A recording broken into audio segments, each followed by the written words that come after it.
इस क्लास में क्लास 10 का पॉलिटिकल हम लोग पढ़ने वाले हैं।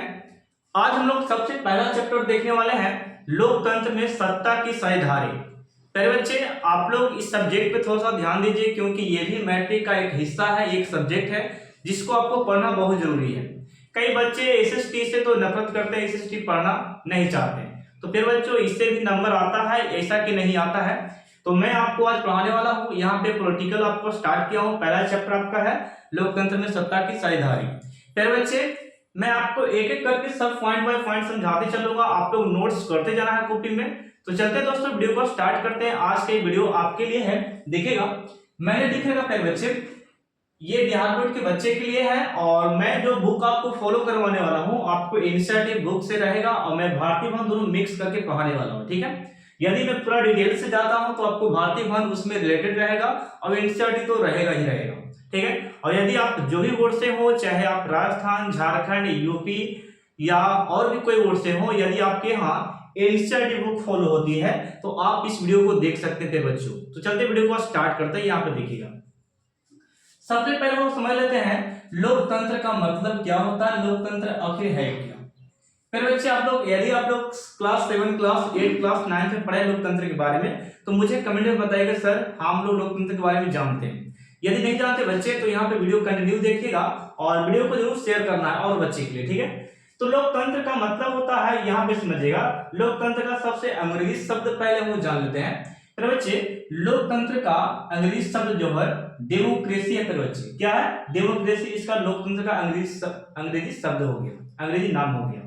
अब यहाँ पे डेमोक्रेसी जो है ये एक यूनानी शब्द डेमोक्रेसिया से लिया गया है। किससे लिया गया? डेमोक्रेसिया से लिया गया। फिर बच्चे मैंने क्या बोला, ये डेमोक्रेसी जो इंग्लिश शब्द है लोकतंत्र का बोल सकते हैं, तो ये यूनानी शब्द डेमोक्रेसिया से लिया गया बच्चे।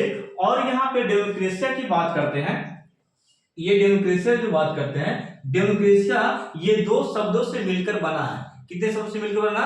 दो शब्दों से। मैंने यहाँ पे लिखा पहला आपका है डेमोस और दूसरा आपका है क्रेसिया। क्या है? क्रेसिया। तो प्यारे बच्चों डेमोस का अर्थ होता है लोग यानी कि जनता, इसको आप क्या बोलेगा? जनता। लोग यानी कि जनता। डेमोस का मतलब क्या होता है? लोग यानी कि जनता। प्यारे बच्चे नेक्स्ट आपका है क्रेसिया का अर्थ होता है शासन। क्रेसिया का अर्थ क्या होता है? शासन यानी कि शासन। इसको आप बोल सकते हैं राज्य करना, राज करना, ठीक है। तो फिर बच्चों आप लिख सकते हैं कि जिस पर यानी कि जनता का अधिकार होता है, जनता का शासन चलता है, उसे ही हम लोग बोलते हैं क्या? लोकतंत्र कहते हैं। क्या कहते हैं बच्चे? लोकतंत्र कहा जाता है। अब इसके प्रॉपर तरीके से आपको डेफिनेशन में समझाऊं तो यहाँ पे लिखा मैंने, यहाँ पे देखिए मैंने लिखा है कि शासन का वह रूप जिसमें लोग शासन स्वयं चुनते हैं। यहाँ पे ये कहने का मतलब है शासन का वह रूप जिसमें लोग यानी कि जनता अपना शासक स्वयं चुनते हैं, जिस पर जनता का शासन चलता है, जनता का अधिकार चलता है, यही क्या कहलाता? लोकतंत्र कहलाता है। ओके, तो ये था इसका डेफिनेशन, और आप लोग इस तरीके से तोड़कर पढ़िए, नोट्स करते चलना है, ठीक है। मैं अगले स्लाइड में आपको लेकर चलता हूं इसके बारे में। तो बच्चों अब हम लोग नेक्स्ट स्लाइड में चलाए हैं। नेक्स्ट स्लाइड आपका यहाँ पे देखिएगा क्या है बच्चों। हम लोग सबसे पहले लोकतंत्र के इंट्रोडक्शन के बारे में, परिचय के बारे में जानेंगे। तो पहले बच्चे यहाँ पे स्टार्ट करते हैं हम लोग। यहाँ पे देखिएगा सबसे पहले लोकतंत्र कहना क्या चाहता है, इसमें क्या गुण है, क्या अवगुण है, इससे हम लोग क्या सीख सकते हैं, ये हम लोग सबसे पहले जानेंगे। दोस्तों यहाँ पे पहली बात लिखता है, सबसे पहला बात मैं आपको ये और लाइन को समझाना चाहूंगा, ये क्या कहना चाहता है।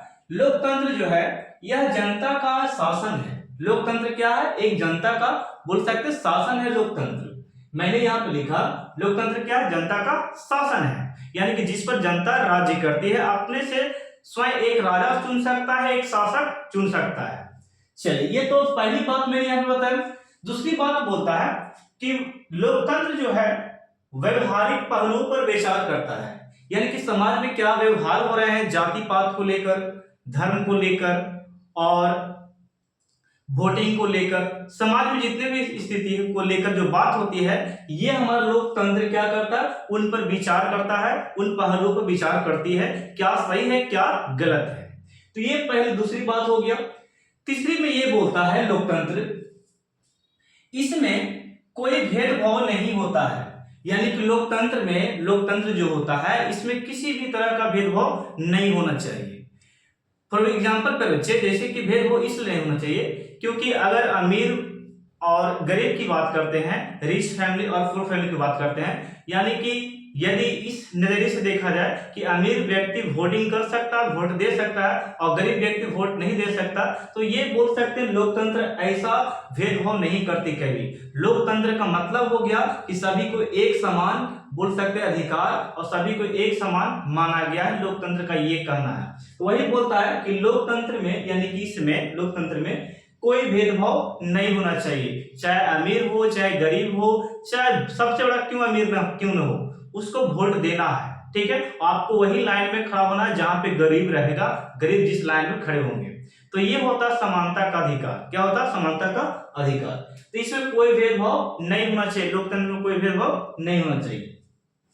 नेक्स्ट बोलता है बच्चे, इसमें विभेद अंतर्निहित होते हैं।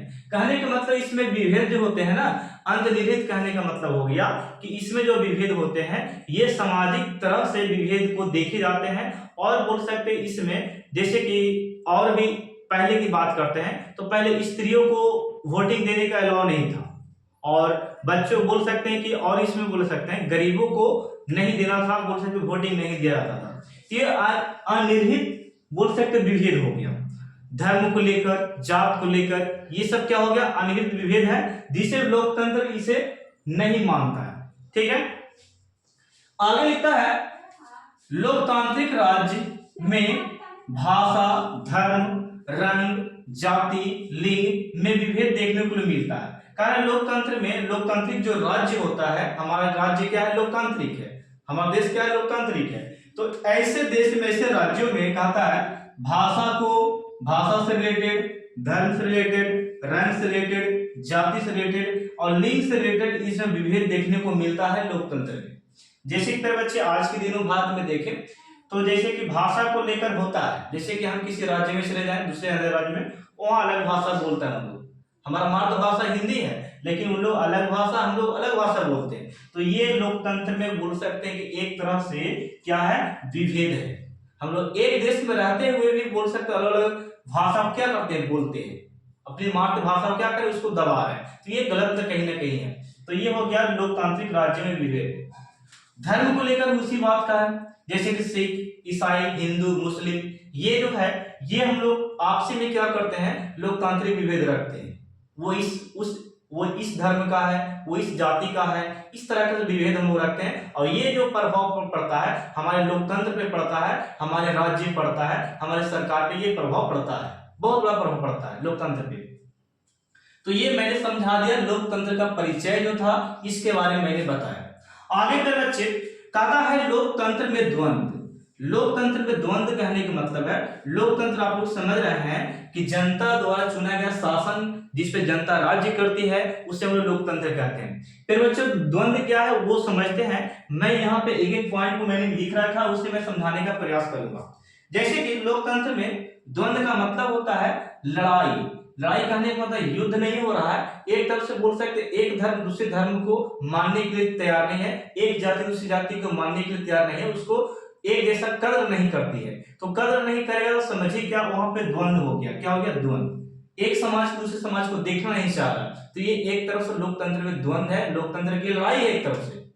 तो पहला पॉइंट मैंने लिखा कि इसकी पद्धति में, यानी कि लोकतंत्र की पद्धति में, सिस्टम में, पद्धति मतलब क्या होता है? सिस्टम में विरोधाभास है। विरोधाभास कहने का मतलब रुकावट है। लोकतंत्र में जो इसकी पद्धति है, जो इसका सिस्टम है, ये क्या है? एक तरफ से विरोधाभास है, एक तरफ से क्या है? रुकावट है। दूसरा पॉइंट लिखता है यह समानता पर आधारित पद्धति है। यानी कि जो लोकतंत्र है, ये जो लोकतंत्र जो हमारा है, लोकतांत्रिक जो राज्य है, यह समानता पर आधारित है लोकतंत्र। तो दूसरा पॉइंट आप लिखिएगा यह समानता कहने का मतलब बराबरी कहा, यानी कि 18 वर्ष में सभी को वोटिंग करना जरूरी है, और बोल सकते हैं कि चाहे अमीर हो चाहे गरीब हो। तो ये हो गया, यह समानता पर आधारित एक सिस्टम है, एक पद्धति है। किसे बोल रहे हैं? लोकतंत्र को बोल रहे हैं। आगे लिखता है विद्वानों ने इसे लोकतंत्र में द्वंद्व की संज्ञा दी। कुछ लोगों का कहना था, कुछ राजनीतिक शास्त्रों का कहना था कि ये जो है देखने के लिए जो धर्म को लेकर, जाति को लेकर, समाज को लेकर, सांप्रदायिक समाज को लेकर जो दंगे देखने के लिए मिलते हैं, ये एक तरफ से लोकतंत्र में द्वंद्व है, लोकतंत्र की लड़ाई एक तरफ से है। इसलिए राजनीतिक शास्त्रों ने बोला कि विद्वानों ने कहा इसे लोकतंत्र में ये द्वंद्व की संज्ञा दिए थे राजनीतिक शास्त्रों ने, यानी कुछ वैज्ञानिक ने, कुछ विद्वानों ने। ओके, तो ये संज्ञा कुछ इस प्रकार देख कर दिए थे। यहाँ पे मैंने कुछ लिख रखा, जैसे कि यहाँ पे मैं समझाने की प्रयास करता हूँ ये बात है द्वंद्व का मतलब क्या है। जैसे कि मैंने लिखा अमेरिका में चले जाए, अमेरिका में श्वेत और अश्वेत को लेकर लड़ाई झगड़े चलते हैं, विभेद रखते हैं, जाति विभेद, अश्वेत अश्वेत, गोरे काले विभेद रखते हैं। तो ये अमेरिका वाले देश में श्वेत और अश्वेत विभेद देखा जाता है। तो वहां के लिए क्या हो गया? लोकतंत्र में एक तरफ से विभेद बोल सकते हैं, लोकतंत्र में द्वंद्व हो गया, लोकतंत्र में द्वंद्व समझा जा सकता है जब अमेरिका वाले श्वेत और अश्वेत में फर्क दिखेगा। यानी कि यहाँ से हम लोग इंडियन गए, वहां पे काले लोग हैं, तो वहां पे गोरे लोग, तो लोग डिफरेंसेस हम लोग को समझेगा, ये इंडियन है, इसको कुछ नहीं आता है। तो ऐसा अगर नीचा दिखाने लगे तो समझिए यही हो गया श्वेत और अश्वेत में अंतर, और ये अमेरिका में देखा जाता अच्छा खासा। आयरलैंड की बात करें तो दो ऐसे बोल सकते हैं कि दो ऐसे धर्म हैं, ये राज्य से रिलेटेड आते हैं, एक आपका कैथोलिक है और एक आपको प्रोटेस्टेंटो है। तो ये बोल सकते हैं ये आपस में यानी कि विभेद रखते हैं दूसरे से, कैथोलिक इससे विभेद रखता है और प्रोटेस्टेंट इससे विभेद रखता है, ठीक है। और ये आयरलैंड में घटना हो रही है, ठीक है, हुई थी। अब भारत की बात करते हैं, ये दो एग्जाम्पल मैंने आयरलैंड और अमेरिका का दिया। तो यहाँ पे सेकंड आपका एग्जाम्पल, थर्ड एग्जाम्पल है कि भारत में प्यारे बच्चे, भारत में कहा था कि एक क्षेत्र से दूसरे क्षेत्र से नफरत है, ये भारत में विभेद देखा जा रहा है। और जब ऐसा रहेगा तो लोकतंत्र पे प्रभाव पड़ेगा, लोकतंत्र में द्वंद्व होगी, युद्ध होगा, लड़ाई होगा। ऐसा जब रहेगा तब एक क्षेत्र से दूसरे क्षेत्र में क्या रखेंगे? विभेद रखेंगे, तब नफरत रखेंगे तब। फॉर एग्जाम्पल आपके लिए मैं पेश करना चाहता हूं, जैसे कि सिक्किम की जो जनता है और बिहार की जो जनता है, यदि बिहारी स्टूडेंट सिक्किम में जाकर पढ़ाई कर रहा है तो वहां के बोल सकते हैं कि ये जो बिहारी छात्र है, यहाँ के जो लोग हैं, इन लोगों को देखना पसंद नहीं करता है। तो ये हो गया लोकतंत्र में द्वंद्व का एग्जाम्पल, उदाहरण। ओके, हमारे लोकतंत्र के लिए, हमारे समाज के लिए अच्छा नहीं होगा जब ऐसा होगा, यानी कि यहाँ सिक्किम से बिहार के छात्रों को मारकर भगाया जाएगा, किसी रीजन से भगाया जाएगा, ठीक है, लड़ाई को लेकर या बिहारी को लेकर कि तुम बिहारी हो, ठीक है। तो ये बात होगी। सेकंड एग्जांपल हम महाराष्ट्र की बात करते हैं, तो महाराष्ट्र में कहा जा रहा है असम के भारतीय, उत्तरी भारतीय, असम के उत्तरी भारतीय की बात करते हैं। ये महाराष्ट्र में जब कोई काम करते हैं, कोई कार्य करते हैं, यदि यहाँ पे महाराष्ट्र में जाकर रह रहे हैं तो इन लोग को पसंद नहीं है, असम वाले बोल महाराष्ट्र वाले को पसंद नहीं है कि यहाँ पे असम यहाँ पे आकर रहे, ठीक है। तो ये सभी लोग विभेद देखता है, दुर्व्यवहार करते हैं, अच्छा से पेश नहीं आते हैं। तो ये हो गया बोल सकते लोकतंत्र में द्वंद्व। दूसरा एग्जाम्पल। तीसरा बोल रहा है लुधियाने की बात करते हैं, तो यहाँ भी एक लुधियाना बोल सकते हैं बिहारी मजदूरों पर शोषण किया जा रहा है, वो शोषण है, सॉरी, दुर्व्यवहार किया जा रहा है, यानी अच्छे से व्यवहार नहीं किया जा रहा है। तो ये लुधियाना में ये घटना घटी है, ठीक है। एक और बात यहाँ पे है, बेल्जियम में बात करें तो वहां पे भाषा भाषी को लेकर, यानी कि एक ही भाषा के लोग वहां पे एक ही भाषा को बोलने वाले केवल रहेंगे और दूसरा भाषा वहां पे कोई नहीं बोल सकता।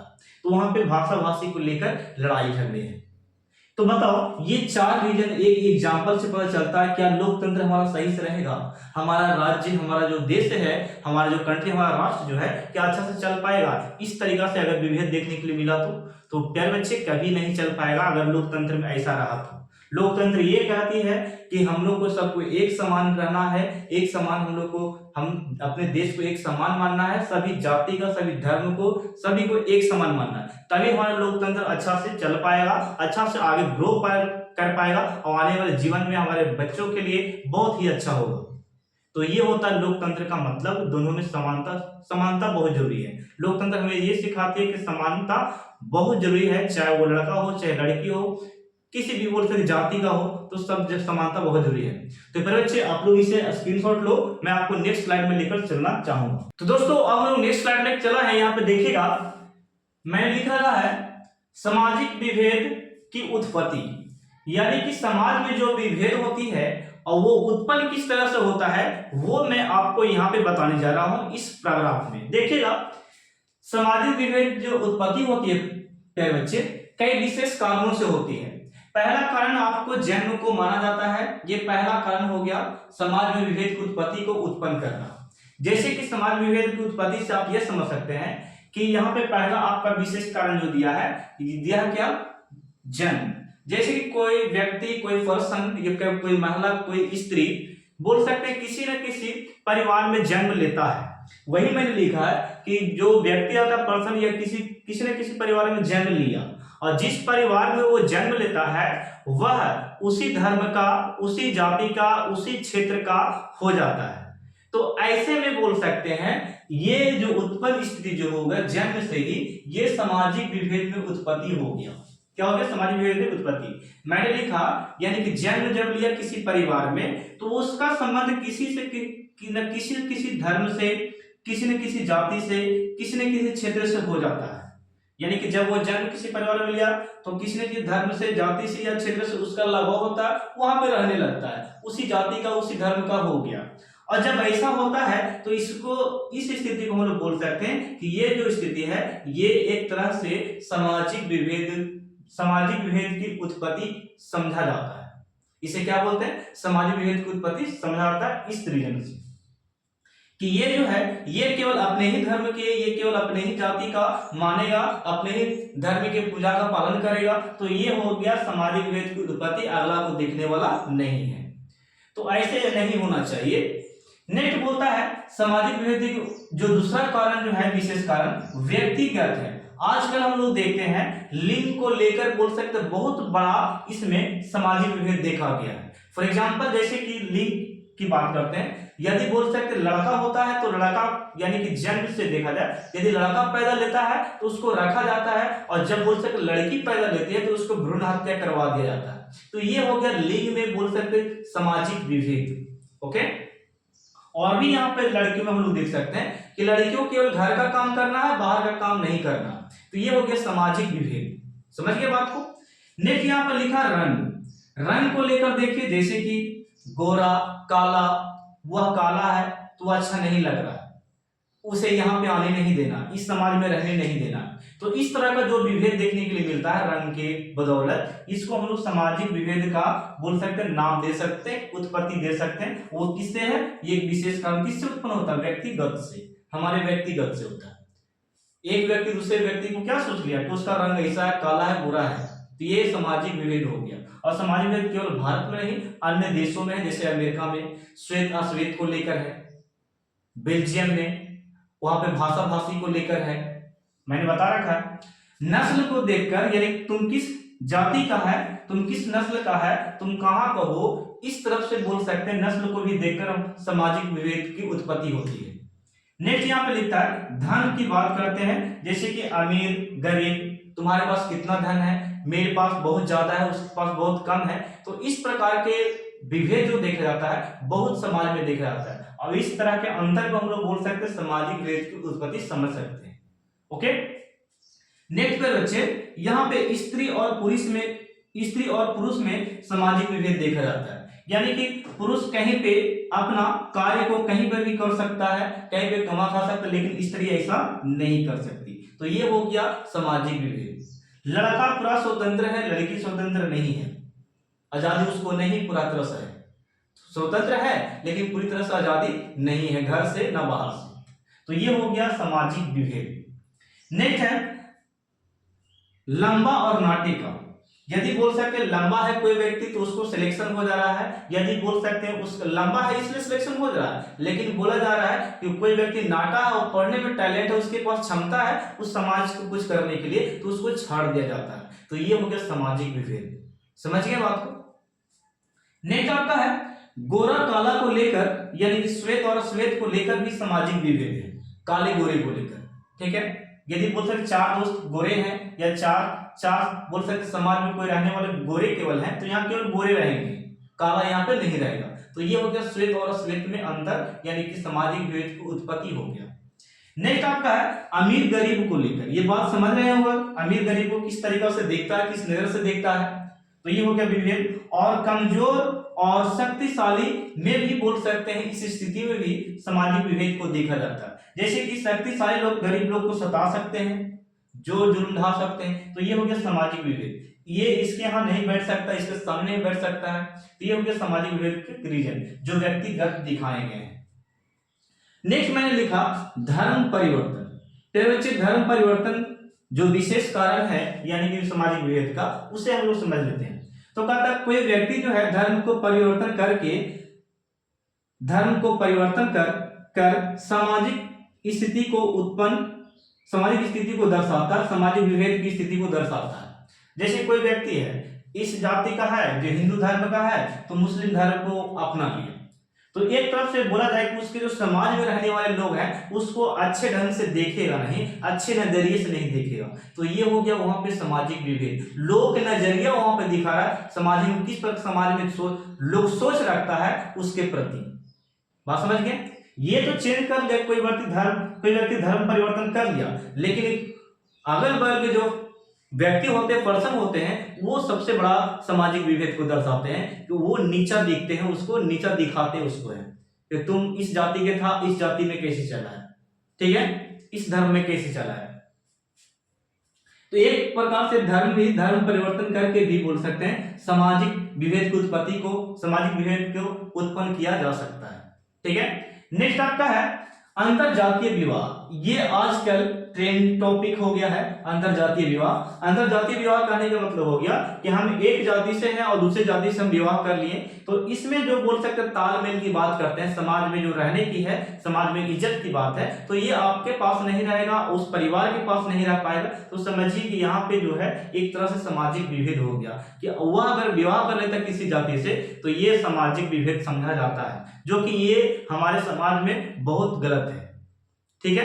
ये हम लोग नहीं बोल सकते हमारे समाज के लिए अच्छा ही होगा, लेकिन हम लोग जो सोच रख रहे हैं ये हमारा सोच कहीं ना कहीं जाकर गलत हो रहा है, साबित होगा एक दिन ऐसा होगा, बोल सकते हैं अंतरजातीय विवाह बहुत ज्यादा हो जाएगा, जिसमें समाज में धर्म को लेकर, जाति को लेकर ये हटेगा, ठीक है। और इसको भी आप लोग तात्पर्य रखिएगा, ये मैं नहीं बोल रहा हूं, ये बोल सकते ये बुक में लिखा जो लिखावट है, जिसने भी लिखा होगा ये वो बता रहे हैं कि अंतरजातीय विवाह से समाज में विभेद उत्पन्न होती है।